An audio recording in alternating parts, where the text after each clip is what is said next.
Guys, pinautang tayo ng bangko. May Metrobank kami dito. Kaya gamitin na natin. Ayan, Visa. So, ito guys, kwentong utang. Ayan, hindi po masama ang mangutang. Basta marunong tayong magbayad. Ayan, so itong Metrobank na to, actually, hindi ko sana kukunin. In-offer lang to, biglaan ng Metrobank sa akin. Dahil dyan yan sa asawa ko. Yung asawa ko kasi talaga, yung nag-apply ng Metrobank credit card niya. Kasi kailangan nga sa negosyo namin, sa motor shop, pang restock ng mga, syempre, ipapaninda, yan. Mga stocks namin. Kasi usually nagka-cash talaga kami. So sayang yung points. Sayang nga yung mga points namin. Oo, sayang din yung cash na hindi siya napapaikot din ng tama. Which is kapag credit card, as long as meron kang nakapondo na pangbayad naman after billing time niya ng 21 days.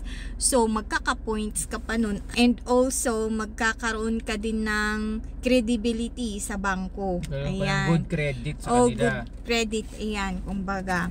And then, yun na.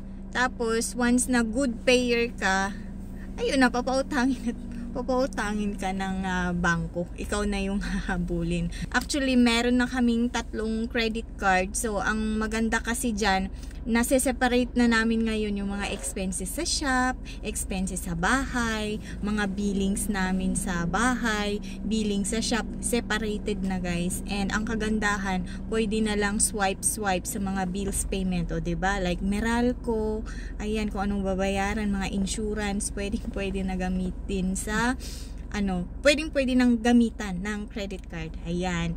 Mga grocery, 'di ba? O aside sa meron kayong points na nakukuha dun sa mga rewards card na ino-offer ng supermarket, ayan, meron din tayo sa credit card, o 'di ba? Napakalaking na guys, napakalaking luwag na nun. If ever maipon yung points natin, pwede nating magamit din sa mga groceries or kung pang travel.